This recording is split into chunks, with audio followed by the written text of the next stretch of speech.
नमस्कार दोस्तों, education power के इस प्लेटफॉर्म पर स्वागत है आप सभी का। आज है 15 जनवरी 2021 और हम डिस्कस करेंगे कुछ इम्पोर्टेंट करंट अफेयर्स को। यदि आप अभी तक हमारे चैनल पर नए हैं तो हमारे चैनल को सब्सक्राइब कर लीजिए और बेल आइकन को प्रेस कर दीजिए ताकि हमारे चैनल पर आने वाले सारे नोटिफिकेशन आपको मिल सकें। तो चलिए शुरू करते हैं आज के पहले प्रश्न से। पहला प्रश्न है, हाल ही में समाचारों में देखा गया पार्लर क्या है? ऑप्शन है जॉर्डन द्वारा सीमाबद्ध स्थान, नई प्रजाति के पक्षी, कोविड-19 की दवा या फिर एक सामाजिक नेटवर्क। तो इसका आंसर हो जाएगा ऑप्शन 4। यह एक सामाजिक नेटवर्क है। क्या है? सामाजिक नेटवर्क है। अब ये सामाजिक नेटवर्क है तो इसके संबंध में कुछ मुख्य बातें हम लोग देख लेते हैं। मुख्य बातें इस प्रकार हैं। देखिए, पार्लर जो है अगस्त 2018 में शुरू की गई एक अमेरिकी ऑल टेक सोशल नेटवर्किंग और माइक्रो ब्लॉगिंग सेवा है। क्या है? सोशल नेटवर्किंग और माइक्रो ब्लॉगिंग सेवा है। यह एक मुक्त भाषण और फेसबुक ट्विटर की तरह ही सोशल नेटवर्क है। क्या है? ये सोशल नेटवर्क है। हाल ही में गूगल, अमेजन और एप्पल ने पार्लर को अपने प्ले स्टोर से निलंबित कर दिया है। क्या किया है? निलंबित कर दिया है। इसीलिए ये जो है चर्चा में है। इतनी सी बात आप इस प्रश्न के संदर्भ में ध्यान में रखिए। तो चलिए अगले प्रश्न पे चलते हैं। अगला प्रश्न है, हाल ही में कौन सा अभ्यास 26/11 हमले के बाद सुरक्षा प्रक्रियाओं की प्रभावकारिता की जांच करने के लिए है? ठीक है, तो कौन सी अभ्यास जो है 26/11 हमले के बाद सुरक्षा प्रक्रियाओं की प्रभावकारिता की जांच करने के लिए है? पहला ऑप्शन है इंद्र एन नेवी, दूसरा ऑप्शन है सी विजिल अभ्यास, तीसरा है मालाबार अभ्यास और चौथा है इनमें से कोई नहीं। तो इसका आंसर हो जाएगा ऑप्शन 2, सी विजिल अभ्यास। ये जो है 26/11 हमले के बाद सुरक्षा प्रक्रियाओं की प्रभावकारिता की जांच करने के लिए चलाया गया है। अब चलिए इसके संदर्भ में हम लोग कुछ मुख्य बातें देख लेते हैं। इसके संदर्भ में मुख्य बातें हैं, सी विजिल। कौन सा? सी विजिल सैन्य अभ्यास भारत का सबसे बड़ा तटीय रक्षा ड्रिल समुद्री रक्षा अभ्यास है। कैसा रक्षा अभ्यास है? सी विजिल कैसा रक्षा अभ्यास है? समुद्री रक्षा अभ्यास है। सी विजिल 2021 के दूसरे संस्करण का आयोजन मुंबई तट से किया जा रहा है। कहाँ से किया गया है? मुंबई तट से किया गया है। यह 2 दिवसीय अभ्यास है। कितने दिन का अभ्यास है? 2 दिवसीय अभ्यास है। यह भारतीय नौसेना द्वारा किया जाता है। करीब 7,516 किलोमीटर वाली तट रेखा एवं एक्सक्लूसिव अधिक क्षेत्र के दायरे में इस अभ्यास का आयोजन किया जाता है। इतनी सी बात आप इस प्रश्न के संदर्भ में ध्यान में रखिए। चलिए अब चलते हैं अगले प्रश्न पर। अगला प्रश्न है, हाल ही में प्रकाशित पुस्तक the population myth Islam, family planning and politics in India के लेखक कौन है? तो इसका जो ऑप्शन है V.S. संपत, दूसरा ऑप्शन है H.S. ब्रह्मा, तीसरा है S.Y. कुरैशी और चौथा ऑप्शन है O.P. रावत। इसका आंसर हो जाएगा ऑप्शन 3, S.Y. कुरैशी। हाल ही में प्रकाशित पुस्तक the population myth Islam, family planning and politics के लेखक कौन है? S.Y. कुरैशी। अब ये S.Y. कुरैशी इसके लेखक हैं। तो चलिए हम लोग इस पुस्तक के संदर्भ में थोड़ी बातें देख लेते हैं। इस पुस्तक के संदर्भ में मुख्य बातें इस प्रकार हैं। The population myth Islam, family planning and politics in India नामक जो पुस्तक है ये हार्पर कॉलिन्स इंडिया द्वारा प्रकाशित की गई है। किसके द्वारा प्रकाशित की गई है? हार्पर कॉलिन्स इंडिया द्वारा प्रकाशित किया गया है। इस S.Y. कुरैशी पूर्व मुख्य चुनाव आयुक्त हैं। कौन है? पूर्व के मुख्य चुनाव आयुक्त हैं। पुस्तक में धार्मिक आधार पर भारत की आबादी और जनसंख्या की विश्लेषण किया गया है। क्या किया गया है? भारत की आबादी और जनसंख्या का विश्लेषण किया गया है और इस मिथक को तोड़ने का प्रयास किया गया है कि इस्लाम में परिवार नियोजन की मनाही है। किसकी मनाही है? परिवार नियोजन की। इस मिथ्या को तोड़ने का प्रयास किया गया है। तो इतनी बातें आप इस प्रश्न के संदर्भ में याद रखिए। चलिए हम लोग चलते हैं अगले प्रश्न पे। अगला प्रश्न है, निम्नलिखित में से किसके द्वारा पशु क्रूरता निवारण अधिनियम, कौन सा अधिनियम, पशु क्रूरता निवारण अधिनियम के तहत नियम की वैधता को चुनौती देते हुए याचिका दायर की गई है? तो ऑप्शन है बफेलो ट्रेडर्स वेलफेयर एसोसिएशन के द्वारा, रेड क्रॉस रेस्क्यू के द्वारा, संजय गांधी पशु देखभाल केंद्र के द्वारा, या इनमें से कोई नहीं। तो इसका आंसर हो जाएगा option 1 buffalo traders welfare association के द्वारा। हाल ही में जो है बफेलो ट्रेडर्स वेलफेयर एसोसिएशन के द्वारा पशु क्रूरता निवारण अधिनियम के तहत नियम की वैधता को चुनौती देते हुए याचिका दायर की गई है। इतनी सी बात आप इसके संदर्भ में ध्यान रखिए। चलिए इसकी कुछ मुख्य बातों को हम लोग देख लेते हैं।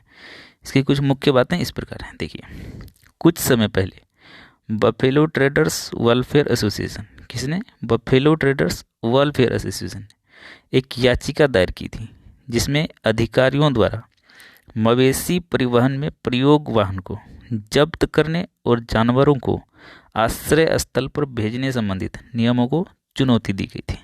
क्या की गई थी, चुनौती दी गई थी, और यह याचना दायर की गई थी। ठीक है, यह याचना दायर की गई थी। इतनी सी बात आप इस प्रश्न के संदर्भ में याद रखिए। चलिए अब लोग हम लोग आगे चलते हैं। अगला प्रश्न है, हाल ही में पीपुल्स डेमोक्रेटिक पार्टी के किस नेता पर UAPA के तहत मामला दर्ज किया गया है? पीपुल्स डेमोक्रेटिक पार्टी कहाँ की है? ये जम्मू कश्मीर की पार्टी है। किस नेता पर जो है मामला दर्ज किया गया है? ऑप्शन है वहीद पारा, दूसरा ऑप्शन है महबूबा मुफ्ती, तीसरा है वेद महाजन, चौथा है इनमें से कोई नहीं। इसका आंसर हो जाएगा ऑप्शन 1 वहीद पारा। तो हाल ही में पीपुल्स डेमोक्रेटिक पार्टी के वहीद पारा के ऊपर UAPA के तहत मामला दर्ज किया गया है। अब यहाँ है UAPA, तो चलिए UAPA को हम लोग देख लेते हैं। UAPA का फुल फॉर्म क्या होता है, तो इसके संदर्भ में हम लोग देखते हैं। UAPA यानी कि अनलॉफुल एक्टिविटीज़ प्रिवेंशन एक्ट। क्या होता है? अनलॉफुल एक्टिविटीज़ प्रिवेंशन एक्ट, यानी विधि विरुद्ध क्रियाकलाप निवारण अधिनियम। ठीक है, इसके तहत जो है अभी उस पर मुकदमा चलाया गया है। तो UAPA को 1967 में पारित किया गया था। कब पारित किया गया था? 1967 में। इसका उद्देश्य है भारत में गैर कानूनी गतिविधि समूहों की प्रभावी रोकथाम करना। क्या उद्देश्य है इसका? गैर कानूनी गतिविधि समूहों को की प्रभावी रोकथाम करना इसका उद्देश्य है। UAPA अर्थात अनलॉफुल एक्टिविटीज प्रिवेंशन एक्ट के तहत भारतीय और विदेशी दोनों नागरिकों को आरोपित किया जा सकता है। ठीक है, इतनी सी बात आप इसके संदर्भ में याद रखिए। इसमें अधिकतम दंड की बात जो की गई है, अधिकतम वह मृत्युदंड है तथा आजीवन कारावास है। अधिकतम दंड है ये का प्रावधान किया गया है। ठीक है, इतनी सी बात आप इसके संदर्भ में, इस प्रश्न के संदर्भ में ध्यान में रखिए। चलिए हम लोग चलते हैं आगे। अगला प्रश्न है, हाल ही में जारी किया गया हेनले पासपोर्ट इंडेक्स 2021। ठीक है, हेनले पासपोर्ट इंडेक्स 2021 में किस देश ने शीर्ष स्थान हासिल किया है? ऑप्शन है भारत, दूसरा ऑप्शन है दक्षिण कोरिया, तीसरा है जापान और चौथा है इनमें से कोई नहीं। इसका आंसर हो जाएगा ऑप्शन 3 जापान। हाल ही में जारी किया गया हेनले पासपोर्ट इंडेक्स 2021 में जापान ने शीर्ष स्थान हासिल किया है। अब जापान ने शीर्ष स्थान हासिल किया है तो इसके संदर्भ में हम लोग देख लेते हैं कुछ मुख्य बातों को। इसके संदर्भ में मुख्य बातें इस प्रकार हैं। देखिए, हेनले पासपोर्ट इंडेक्स 2021 जापान शीर्ष स्थान हासिल किया है। किसने? जापान ने शीर्ष स्थान हासिल किया है। इस देश ने, यानी किस देश ने? जापान ने लगातार तीसरी बार दुनिया में सबसे शक्तिशाली पासपोर्ट होने की सूची में सबसे ऊपर है, यानी कि प्रथम स्थान पे है। इसमें 110 देशों का सूचीकरण किया गया है, अर्थात सूचीबद्ध किया गया है। इसमें जापान सबसे ऊपर यानी प्रथम स्थान पे है और दूसरे स्थान पर सिंगापुर है, तथा तीसरे स्थान पर दक्षिण कोरिया है। कौन है? दक्षिण कोरिया है। और भारत की स्थिति देखें तो इसके संदर्भ में हम लोग यहाँ देख सकते हैं। भारत के संदर्भ में देखें तो भारत जो है 110 देशों की सूची में 58 देशों के वीज़ा मुक्त स्कोर के साथ, यानी कि वीज़ा मुक्त स्कोर के साथ ये 85वां स्थान पे है। वीज़ा मुक्त का अर्थ है उन 58 देशों में भारत को जाने के लिए वीज़ा की आवश्यकता नहीं होती है। तो ये जो है 85वां स्थान हासिल किया है भारत ने इस इंडेक्स में। जापान की बात हो रही है तो जापान की राजधानी है टोक्यो। कहाँ है? टोक्यो। और यहाँ की मुद्रा क्या है? यहाँ की मुद्रा है येन। प्रधानमंत्री कौन है? योशिहिडे सुगा। ठीक है, कौन है? योशिहिडे सुगा। इतनी सी बात आप इसके संदर्भ में याद रखिए। चलिए हम लोग चलते हैं नेक्स्ट प्रश्न पे। नेक्स्ट प्रश्न है, हाल ही में किस मंत्रालय द्वारा north east venture fund NEVF launch किया गया है? ऑप्शन है वित्त मंत्रालय के द्वारा, दूसरा ऑप्शन है उत्तर पूर्वी क्षेत्र विकास मंत्रालय के द्वारा, तीसरा ऑप्शन है कॉरपोरेट मामलों के मंत्रालय के द्वारा, चौथा ऑप्शन है इनमें से कोई नहीं। तो इसका आंसर हो जाएगा ऑप्शन 2, उत्तर पूर्वी क्षेत्र का विकास मंत्रालय। हाल ही में उत्तर पूर्वी क्षेत्र का विकास मंत्रालय के द्वारा north east venture fund NEVF launch किया गया है। चलिए इसके संदर्भ में कुछ मुख्य बातें हम लोग देख लेते हैं। कुछ मुख्य बातें इस प्रकार हैं। इस योजना का उद्देश्य, किस योजना का उद्देश्य? NEVF का उद्देश्य क्या है? पूर्वोत्तर क्षेत्र में व्यावसायिक गतिविधियों और कौशल विकास को बढ़ावा देना, ये इसका उद्देश्य है। और इस योजना का लक्ष्य, किस योजना का लक्ष्य? NEVP योजना, जो नया योजना चलाई गया है। इस योजना का लक्ष्य है नए उद्यमियों को संसाधन प्रदान करना।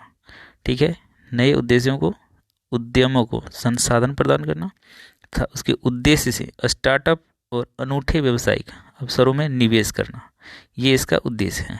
केंद्रीय पूर्वोत्तर क्षेत्र में विकास तथा north east development finance corporation ने मिलकर NEVF लॉन्च किया है। इतनी सी बात आप इसके संदर्भ में याद रखिए। चलिए हम लोग चलते हैं आगे।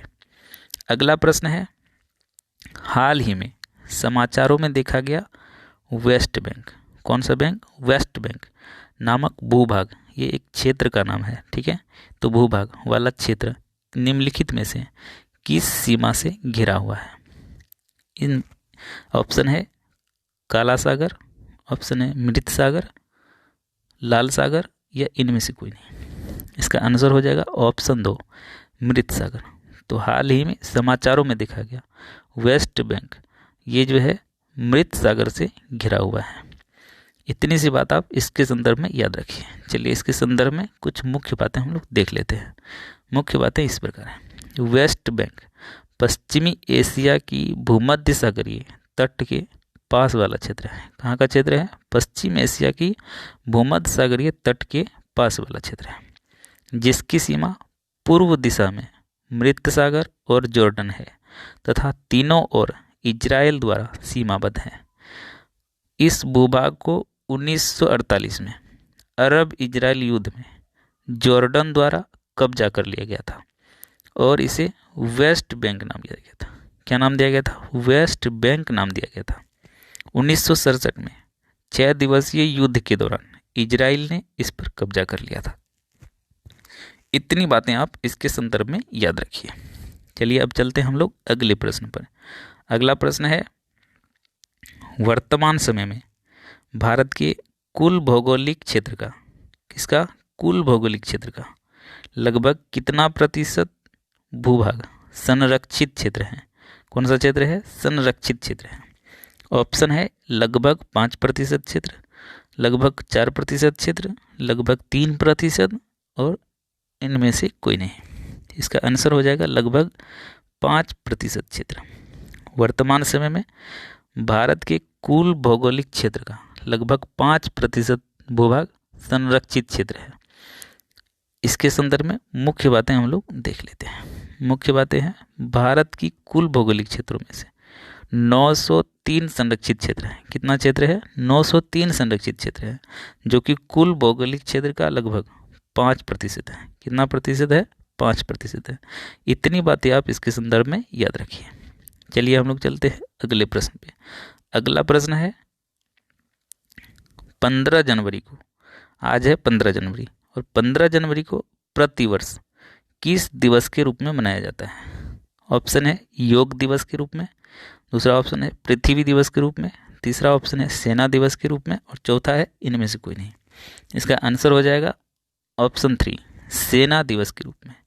तो 15 जनवरी को प्रतिवर्ष सेना दिवस के रूप में मनाया जाता है, आर्मी डे के रूप में मनाया जाता है। चलिए हम लोग चलते हैं अगले प्रश्न पे। अगला प्रश्न है हाल ही में परशुराम कुंड तीर्थ यात्रा, कौन तीर्थ यात्रा? परशुराम कुंड तीर्थ यात्रा का आयोजन किया गया है।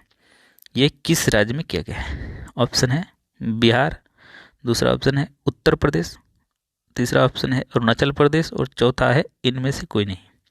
इसका आंसर हो जाएगा ऑप्शन 3, अरुणाचल प्रदेश। तो हाल ही में परशुराम कुंड तीर्थ यात्रा का आयोजन अरुणाचल प्रदेश में किया गया है। कहाँ किया गया है? अरुणाचल प्रदेश में किया गया है। अब ये अरुणाचल प्रदेश में किया गया है, तो इसके संदर्भ में हम कुछ बातों को देख लेते हैं। आइए कुछ बातों को हम लोग देखते हैं। अरुणाचल प्रदेश में हर वर्ष यानी कि प्रत्येक वर्ष मकर संक्रांति के अवसर पर, कब? मकर संक्रांति के अवसर पर लोहित जिला में, किस जिले में? लोहित जिले में परशुराम कुंड तीर्थ यात्रा का आयोजन किया जाता है। किसका आयोजन किया जाता है? परशुराम कुंड तीर्थ यात्रा का आयोजन किया जाता है।